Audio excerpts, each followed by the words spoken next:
And cross-border transfer of data is now subject to some data restriction law. For example, taking a Chinese law as an example. This year we have the security assessment measures for cross-border data transfer. So essentially, it provided the cross-border transfer of important data or personal information. There are certain legal procedure to follow before you can actually produce those information out of the PRC territory. So that means that if the document production involves certain data subject to the restriction under the PRC law for cross-border data transfer, then there are certain legal procedure you have to go through before this document could be actually produced to the opposing party out of China. Sometimes we have the client as counsel to redact some restricted data, for example, privacy information from the document, and then produce the redacted version of the document to the opposing parties. If the sensitive data is not the key concerns for the document request, for example, sometimes there are some personal privacy information contained in certain documents. However, those personal information is not material to the outcome of the case. The opposing party only care about other information that are not subject to cross-border restriction, that you could just redact those personal information and then produce the other part of the documents. So this is, I would say, a quite important issue to be noted in the document production stage of international arbitration. Now we go to discuss the second topic of today. It's a very important, I would say, a feature of international arbitration, as how to conduct cross-exam of witness. In this section, I will discuss the following. What is cross-exam? Who will be put under cross-exam? Why do we need cross-exam, and how to conduct cross-exam? Cross-exam, I would say this is not a concept familiar with, quite familiar with the civil law lawyer, especially Chinese lawyer. If you only practice domestic law, you may not be quite familiar with cross-exam, because we do not typically have such procedures in domestic litigation or even domestic arbitration. So cross-exam is the questioning of a witness called by the opposing party. So essentially, in international arbitration, cross-exam is aimed to provide a fair or equal opportunity to each party to present the case. And in international arbitration hearing, the majority of time will be used for cross-exam of witness.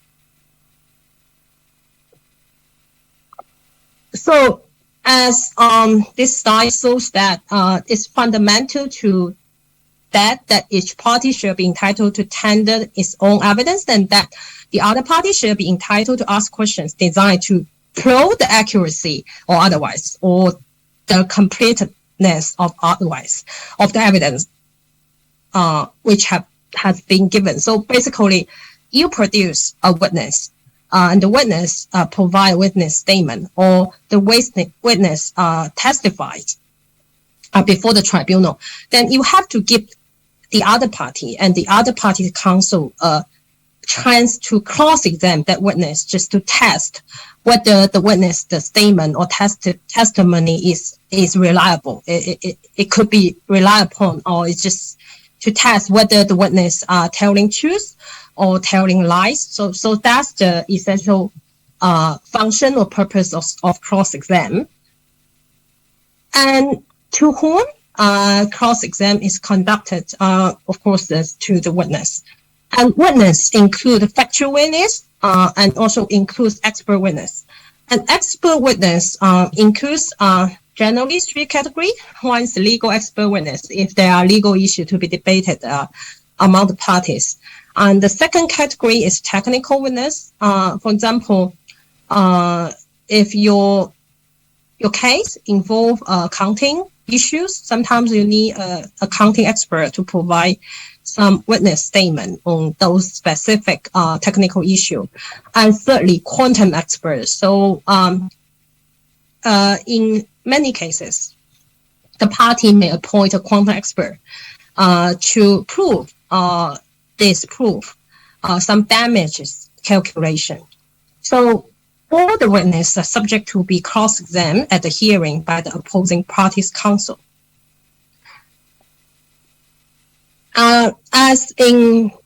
Similar to the debate for document production mechanism, the exercise of cross-examination also receive comments from both sides. Cross-exam may find, as I said, it originated in the litigation proceeding in common law jurisdiction. So common law lawyers are quite used to use cross-exam as an important fact-finding tool, and they very much lay their confidence in the reliability of the witness. Therefore, usually the belief of the common law lawyer that after cross-exam, the witness had been tested and that what they said could form the evidential basis of the tribunal, for the tribunal to decide the case. So in the eyes of the traditional common law jurisdiction, cross-exam ensure the parties have adequate chance to present and examine the evidence. But nowadays, there are some criticism on the cross-exam because some some professionals believe that such a procedure sometimes overly rely on the skills and techniques of the lawyers. And some questions during the cross-exam have been off the point. And it just too time-consuming and very costly to conduct cross-exam in international arbitration. As to me, I think cross-exam is indeed useful at least in certain cases, because by doing the cross-exam, you could help the tribunal, or at least give the tribunal a chance to understand whether the witness are telling the truth. This is also a part of where the lawyers then may demonstrate their skills. And in any event, it's a fact that most international arbitration proceedings will include and heavily rely on cross-exam. Therefore, I think we should learn how to better handle cross-exam and get used to this practice, especially for lawyers from a Chinese background or from a civil law background. So let's talk about the procedures for conducting cross-examination. Generally, it involves 3 steps. So firstly, the counsel for a party producing a witness. So it's your own party witness. You will ask the witness to submit a written witness statement. And then over the hearing, the counsel will typically conduct examination in chief on your own witness. Examination in chief is quite limited. It's limited to identification of the witness, who are you, and confirmation of the truthness of his or her witness statement. And sometimes it would involve a correction of typo or some errors in the witness statement. If we do find a quite obvious error in the witness statement, it's advised to correct it in the examination in chief. Because if you don't correct it by yourself, then the opposing party's counsel would cross-examine and that point, and that if that errors is found out during cross-exam, that means that your witness is not reliable. So if you find any errors in the witness statement, you have better correct it by yourself. And following the examination in chief, the opposing counsel will virtually always have the opportunity for cross-exam, and often quite detailed cross-exam. It would be the central event in an oral hearing.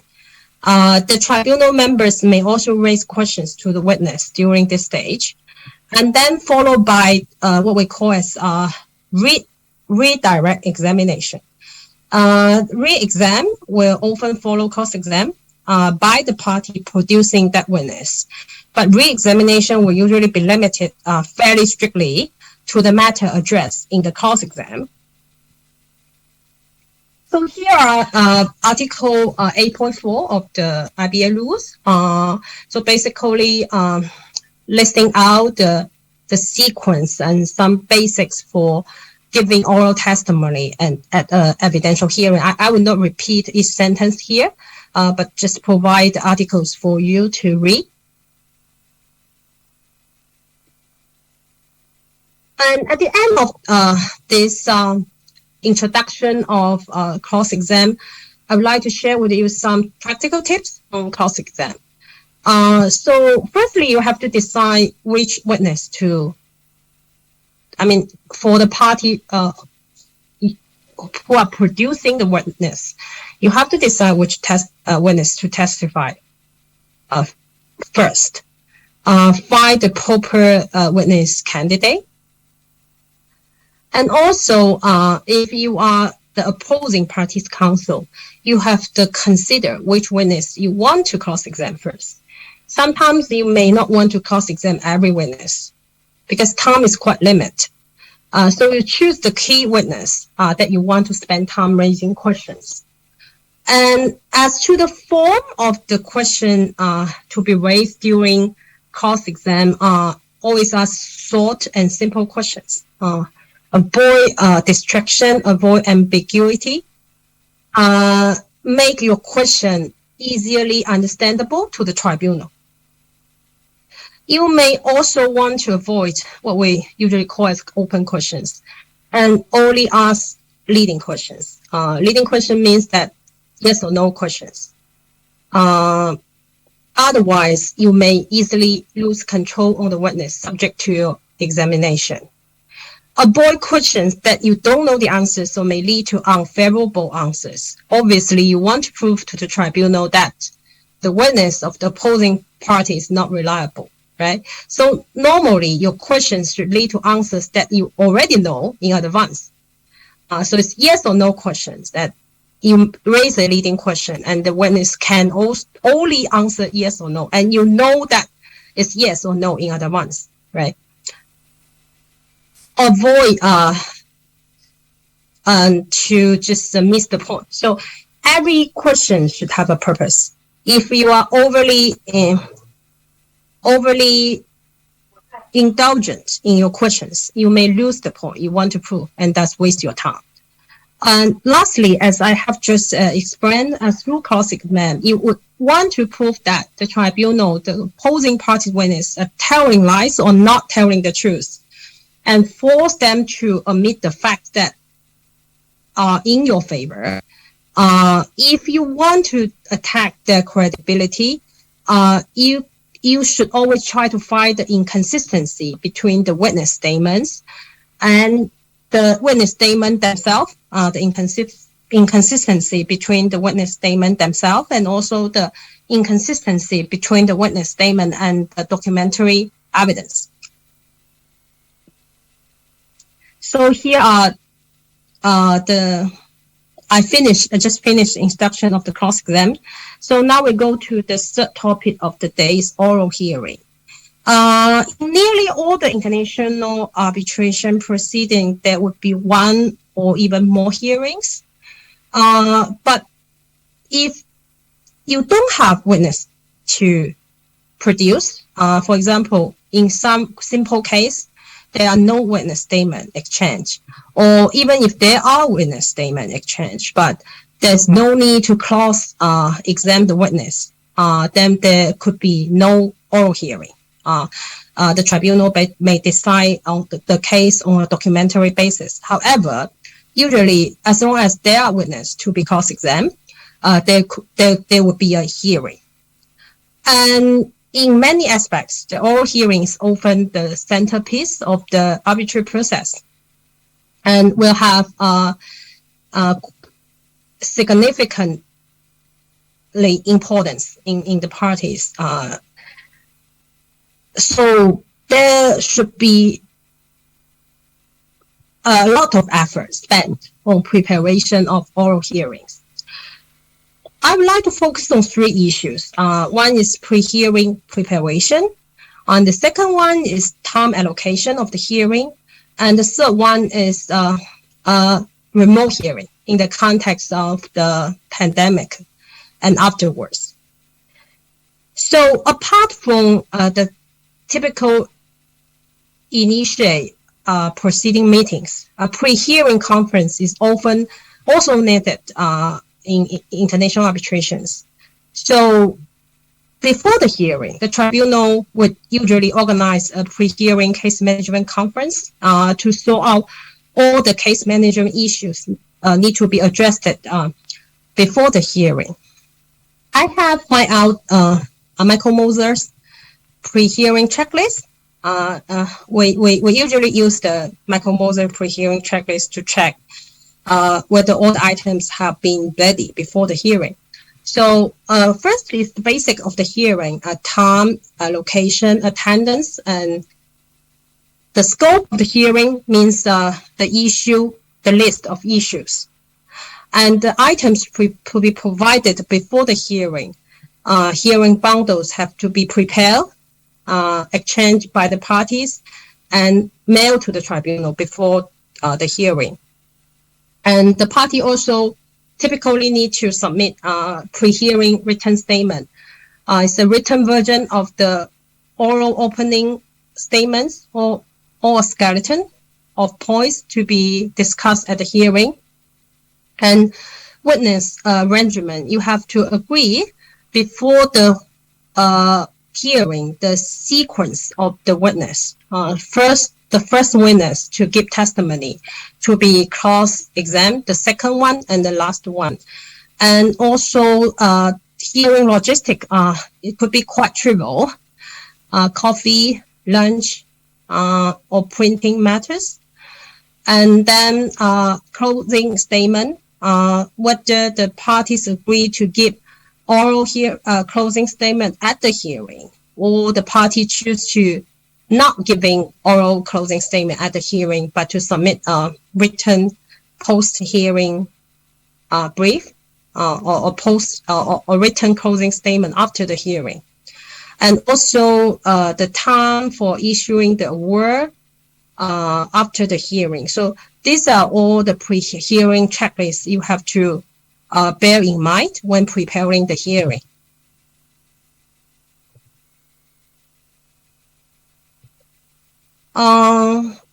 So housekeeping matters you usually need to consider before the hearing. And housekeeping matters, aside from what I just discussed, it also involve the arrangement of translation, translators, because if your witness are not bilingual, because the international arbitration usually the arbitration language is English typically, and sometimes it's Chinese, sometimes it's bilingual. But as long as your witness give testimony in a language other than the arbitration language, then you have to arrange translation in advance, and also transcript. In international arbitration, you have to arrange a vendor to provide transcript service during the hearing. So transcript service is to they record the whole hearing and just they have the transcript made for the whole hearing. So every sentence said would be recorded in the transcript. So here are the housekeeping and also the hearing room. You have to book a hearing room, and sometimes more than one hearing room. Also the tribunal's restroom, the tribunal's room for the tribunal's deliberation, and also the counsel's room, the parties room. You have to make reservation of rooms before the hearing. And then it's the opening statement to be prepared before and then to be presented at the hearing. So usually once we all sort out the housekeeping matters before the hearing, and then at the beginning of the hearing, the tribunal will ask whether the party still have any housekeeping matter to be sorted out. And if not, then the tribunal would usually let the party start with their opening statement, and then followed by the factual witness cross-exam, and then it's the expert witness cross-exam. And then after all the witnesses have been giving their testimony, be subject to cross-exam, that it would follow by the closing statements at the end of the hearing. But sometimes if the hearing is just too complicated, the party may choose not to give oral closing statement at the hearing, but to submit written closing statement after the hearing. So here are the basic sequence of the hearing. And then we talk about the time allocation of the hearing. The principle is usually for equal time. Time will normally be divided by 2 between the 2 parties. So this is the typical template of the time schedule by a one-day hearing. So introduction by the chairman of the tribunal, and then followed by the claimant's first round presentation, the claimant's opening statement, and the respondent's first round opening statement. They all reserve 1 hour or 1.5 hour, and then there could be a break or lunch section. And then in the afternoon, sometimes the tribunal may ask questions to both parties. And then followed by rebuttal presentation by the claimant, rebuttal presentation by the respondents. That's the typical first day hearing. And then on the second day, there would be all witness sections, witness cross-examination. And time will be equally allocated to each party. And within your allocated time, you are free to use, allocate your own time. For example, you want to reserve more time for one particular witness and use less time for another witness. That is subject to your own discretion. Lastly, I would like to talk about some observation of the increasing use of the virtual hearing in recent years. As we all know, COVID-19 has raised the question whether and how our hearing may be conducted remotely. So video conferencing is already quite commonly used to permit the exam of witness unable to appear in person and to discuss case management and other procedural issues. In principle, there is nothing from a technical perspective that prevents the entire hearing from being conducted remotely. After all, we know that all the modern technology permits interaction during remote hearing, which, if properly prepared, can often be as focused as and as organized as in a physical meeting or physical hearing. So as a consequence, many arbitrary institutions have encouraged tribunals and parties to conduct remote hearing when they are prevented from conducting a physical hearing. It has been generally admitted that the parties can make oral submission and be heard and be seen by virtual hearing as well as in person. But a remote hearing imposes more careful preparation in advance by the parties, by the tribunal, and also by the arbitrary institutions. In order to ensure the smooth conduct of a virtual hearing, there are certain important aspects to be considered, including the choice of technology. You have to, on one hand, guarantee the data security and privacy, and on the other hand, ensure the convenience of using the technology. And also the internet connection I think as counsel, the one key concern of using virtual hearings is the internet connection, right? If you are disconnected from a virtual hearing, that will be a disaster. And also the availability of the virtual breakout rooms, because you know that when a witness is giving witness testimony, the other witnesses are not allowed to be enter into the hearing room. So you have to make arrangement of some virtual breakout rooms for different participants.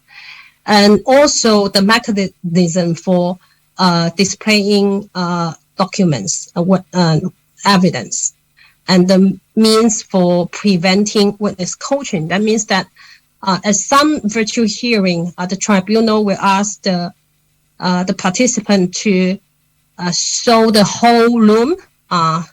He or she is within the whole environment, so as to make sure that there are no other persons around the witness to prevent the witness coaching. So in this aspect, the guidance have been issued by some major arbitration institutions, including the ICC and HKIC. I have shown some example here. On the left side, the checklist for protocol on virtual hearing issued by ICC, and on the right side, there are guidance issued by HKIC. So these are all that I would like to share today. I'm happy to answer any questions from the audience, if any. And I have also shared with you my email address. And please feel free to contact me if any questions. Thank you, everyone.